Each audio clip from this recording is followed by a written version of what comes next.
Hello everyone, welcome back to my channel.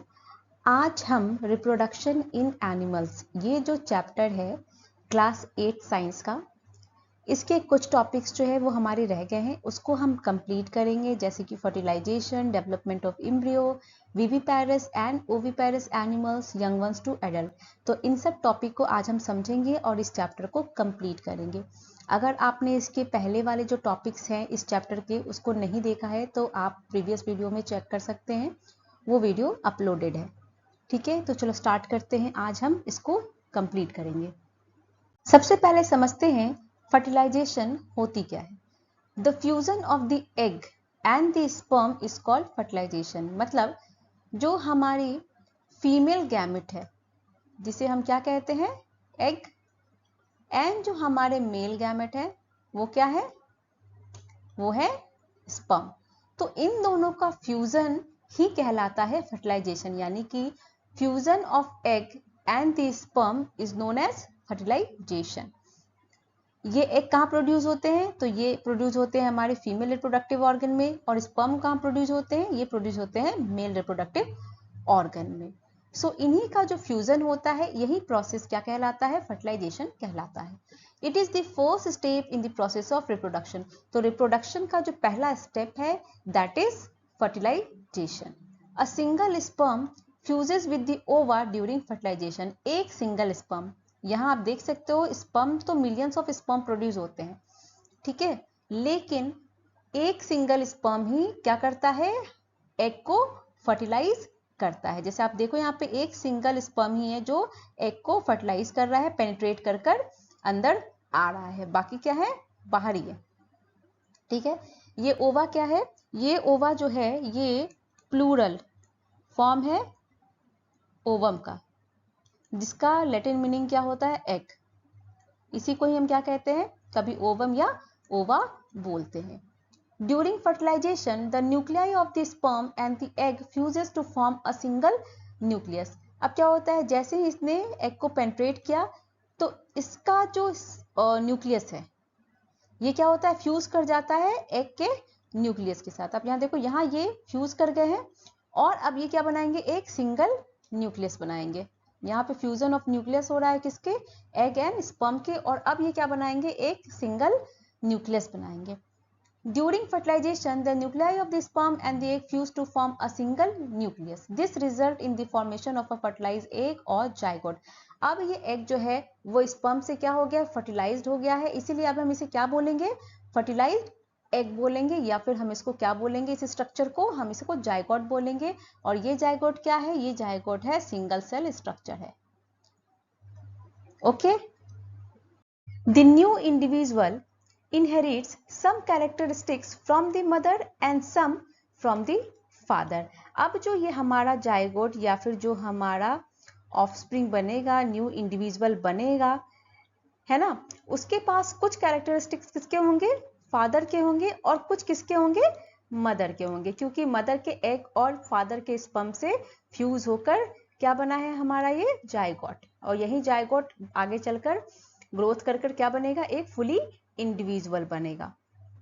सो हमने fertilisation देखा, अब हम फर्टिलाइजेशन के टाइप्स की बात करते हैं। तो फर्टिलाइजेशन दो टाइप के होते हैं, एक होता है हमारा इंटरनल फर्टिलाइजेशन एंड एक होता है हमारा external fertilisation.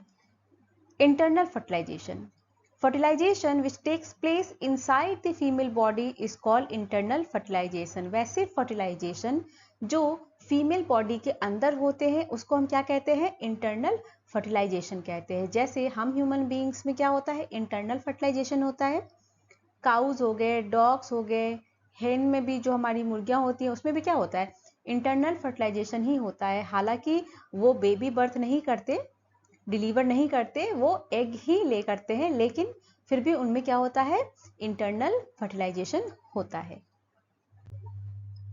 Now come to the next, external fertilization. Fertilization in which the fusion of a male and a female gametes takes place outside the female body. यानी कि external fertilization वैसे fertilization है जो outside of the female body होते हैं, यानी कि हमारे environment में, वो किसी फीमेल की बॉडी के अंदर नहीं होते, आउटसाइड होते हैं। तो वैसे फर्टिलाइजेशन को हम क्या कहते हैं, एक्सटर्नल फर्टिलाइजेशन कहते हैं। जैसे कि फ्रॉग में, टोड्स में, कॉमन जो एक्वेटिक एनिमल्स होते हैं जैसे फिश हो गए या स्टारफिश हो गए, इन सब में क्या होता है, जो हमारा स्टारफिश है ये कोई फिश नहीं है, ये इकाइनोडर्माटा फाइलम के अंदर आता है। ठीक है, तो आप इसको फिश मत समझ लेना, ये एक्वेटिक ऑर्गेनिज्म। ठीक है।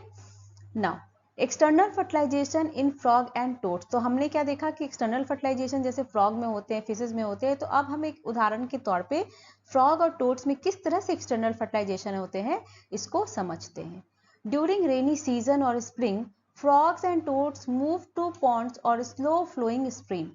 जब रेनी सीजन का टाइम होता है या फिर बसंत का टाइम होता है, स्प्रिंग का टाइम होता है, तो ये जो एडल्ट फ्रॉग या टोड्स होते हैं ये मूव कर जाते हैं हमारे नदी तालाबों में, पॉन्ड में, या फिर जो स्लो फ्लोइंग स्ट्रीम होते हैं उनमें ये क्या करते हैं, मूव कर जाते हैं। हमारे फ्रॉग्स क्या है, ये सब क्या है, एम्फीबियंस है, ये जमीन पे भी रहते हैं और पानी में भी रहते हैं, लेकिन रिप्रोडक्शन करने के लिए ये कहाँ चले जाते हैं, ये पॉन्ड में या कोई जो स्लो फ्लोइंग स्ट्रीम होते हैं उसमें ये मूव कर जाते हैं। Female lays 100 of eggs not covered by a shell, hold together by a jelly like material, it provides protection to the eggs।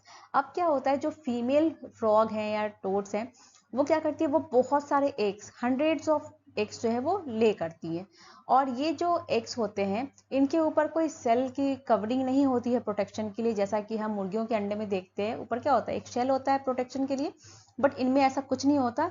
ये बस एक जेली लाइक मटेरियल से क्या होते हैं, सराउंडेड होते हैं, जिससे वो सारे एग्स जो हैं एक साथ टुगेदर रहते हैं। It provides protection to the eggs, और यही उनको क्या करते हैं, उस एग्स को क्या करते हैं, प्रोटेक्शन प्रोवाइड करते हैं। As the eggs are laid by females, male deposit sperm। जैसे ही फीमेल जब अपने अंडे क्या करती है, देती है, तो मेल्स जो है अब क्या करते हैं, अपने स्पर्म को डिपॉजिट कर देते हैं। ठीक है।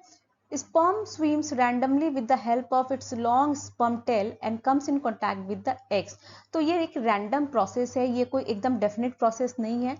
रैंडमली स्पर्म जो है वो स्विम करते हैं, एग्स के साथ मिलते हैं, इसीलिए एक लार्ज क्वांटिटी में क्या होता है, एग्स प्रोड्यूस होता है, क्योंकि उनको क्या होना होता है, रैंडमली वो फर्टिलाइज करते हैं। जैसे हम ह्यूमन बींग्स में रैंडमली नहीं होता, बट इनमें क्या होता है, रैंडमली होता है, इसीलिए बहुत एक लार्ज क्वांटिटी के नंबर में ये गैमेट्स को प्रोड्यूस करते हैं।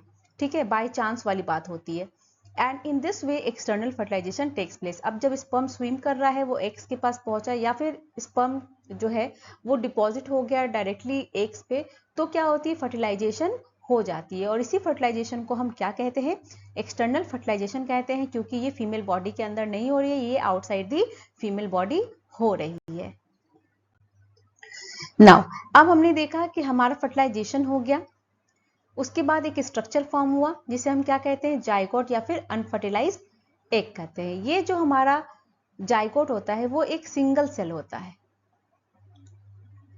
ठीक है।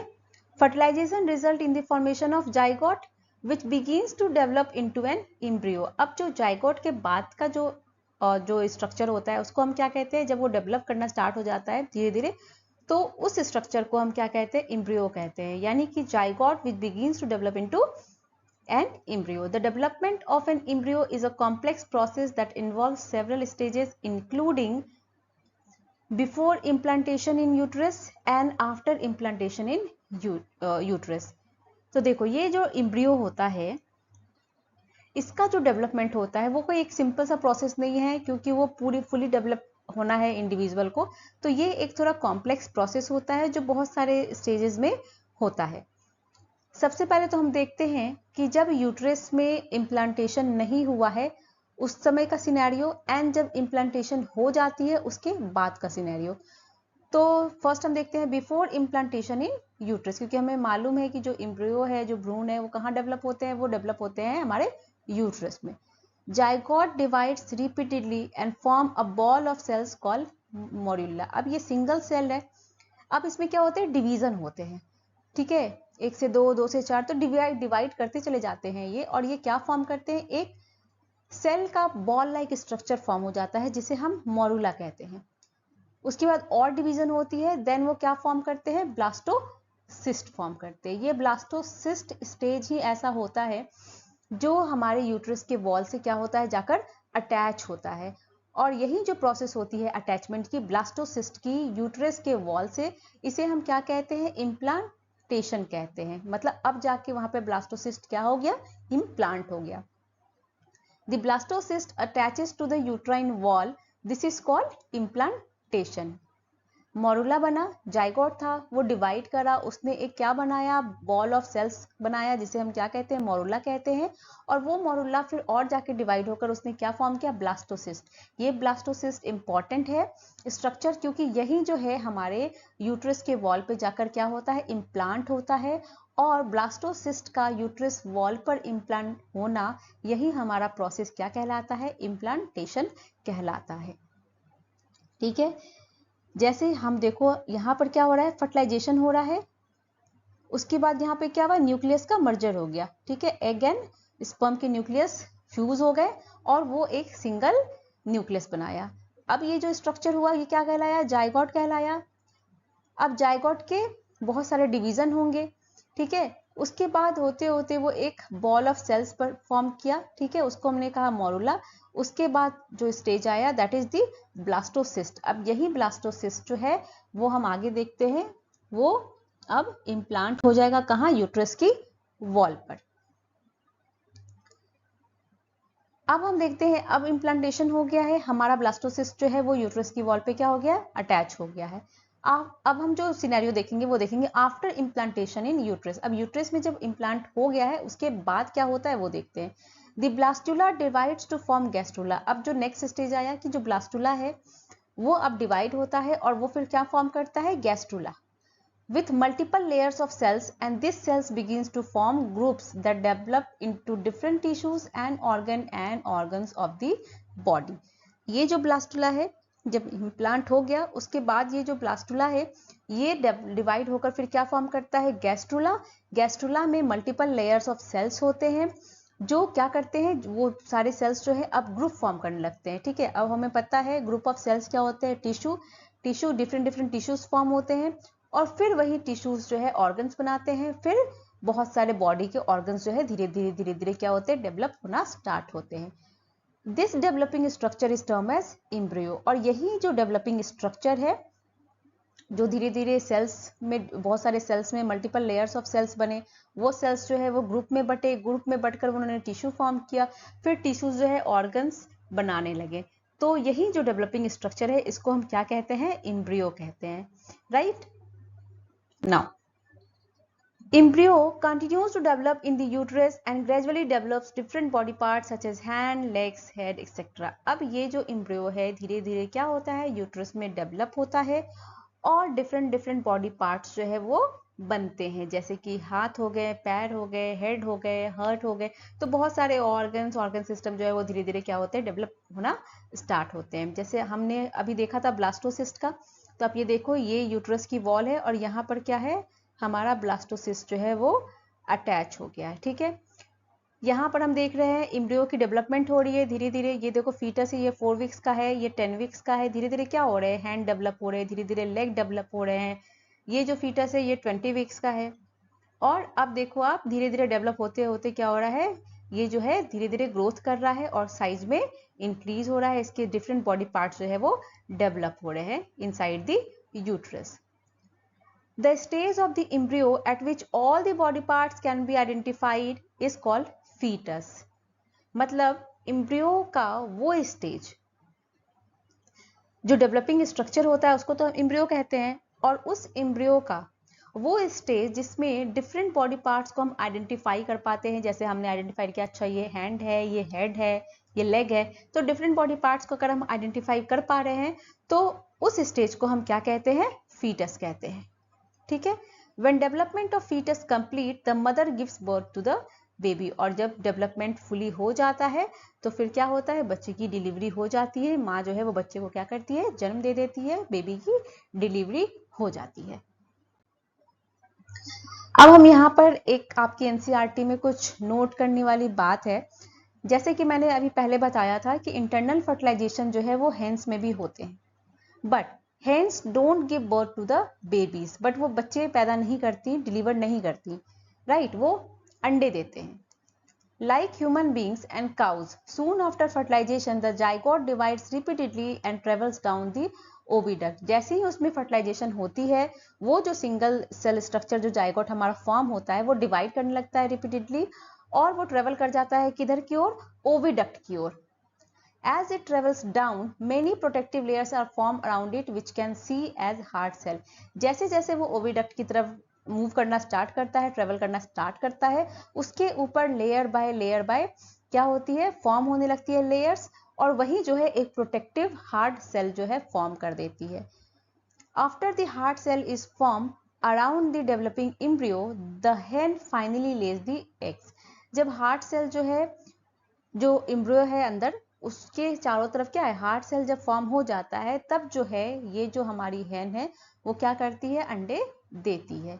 Development of the chick takes place inside the egg cell. After the chick is completely developed it burst open the egg cell.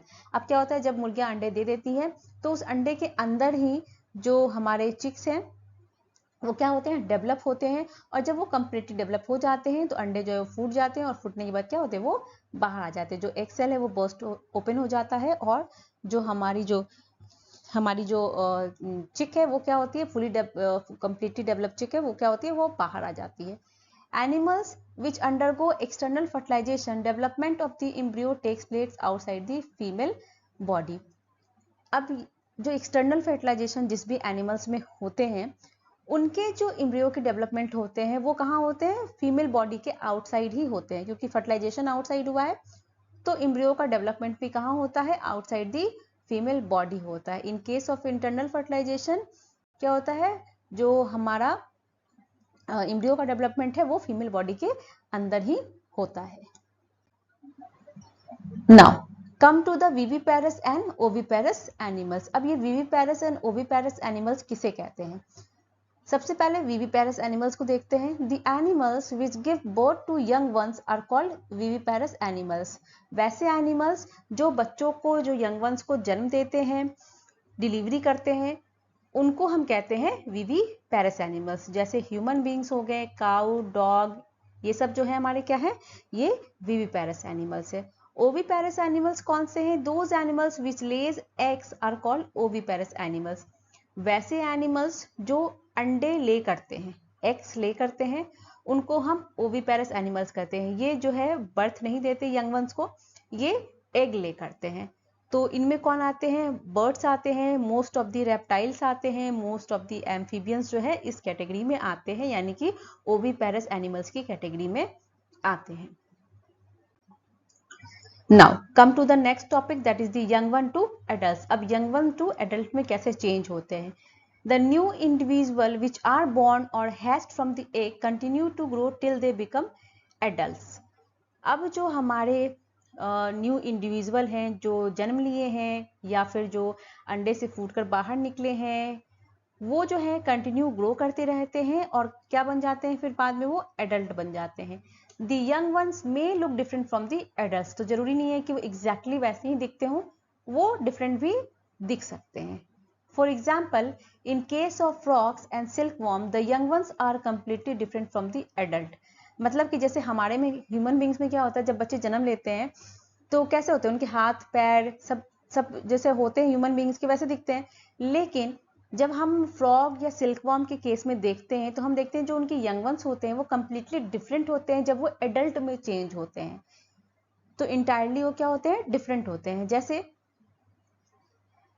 Life cycle of frog में अगर हम देखें, जो टेडपोल फेज होता है या फिर जो टेडपोल फेज होता है, वो जो एडल्ट फ्रॉग होता है उससे कंप्लीटली डिफरेंट होता है। आप देख सकते हो एडल्ट फ्रॉग और जो टेडपोल फेज होता है वो कंप्लीटली डिफरेंट है, यानी कि ये जो यंग वंस है वो कंप्लीटली डिफरेंट होते हैं किससे, एडल्ट से। उसी तरह हम सिल्कवॉर्म में भी देखते हैं, जो हमारा कुकून है, कैटरपिलर है, ये क्या है, इंटायरली डिफरेंट है हमारे एडल्ट मॉथ से। अब एक टर्म है मेटामॉर्फोसिस, ये ह्यूमन बींग्स में नहीं होते, ये जो है हमारे किस में होते हैं, जैसे फ्रॉग्स में हो गए, तो इनमें मेटामॉर्फोसिस होती है। The transformation of the larva into an adult through drastic changes is called Metamorphosis. जो लार्वा होते हैं उनका एडल्ट रूप में चेंज होना, लेकिन वो चेंज कैसा है, ड्रास्टिक, मतलब जो हमारे यंग वंस है, जो लार्वा है या यंग वंस है, वो कंप्लीटली डिफरेंट है किससे, एडल्ट से। तो वैसे transformation of larva into an adult through drastic change is called Metamorphosis. Human beings don't undergo metamorphosis because their body parts similar to those present in the adults are present from the time of birth. Human beings में Metamorphosis नहीं होती। क्यों नहीं होती? क्योंकि उनके body part जो होते हैं वो सिमिलर होते हैं जब वो जन्म लेते हैं। उनमें कोई ऐसा चेंज नहीं होता कि हाथ नहीं थे और हाथ पैर नहीं थे या चेहरा नहीं था वो बाद में डेवलप हुआ, ऐसा नहीं होता। तो ह्यूमन बींग्स में इसीलिए मेटामॉर्फोसिस नहीं होती, क्योंकि उनके जो बॉडी पार्ट्स होते हैं वो सिमिलर होते हैं जब वो जन्म लेते हैं। तो यहीं पर हमारा रिप्रोडक्शन इन एनिमल्स ये जो चैप्टर है कंप्लीट होता है। आई होप आपको ये वीडियो समझ आई होगी, ये टॉपिक समझ आई होगी, और अगर समझ आई है तो please do like my video and subscribe my channel. Thank you.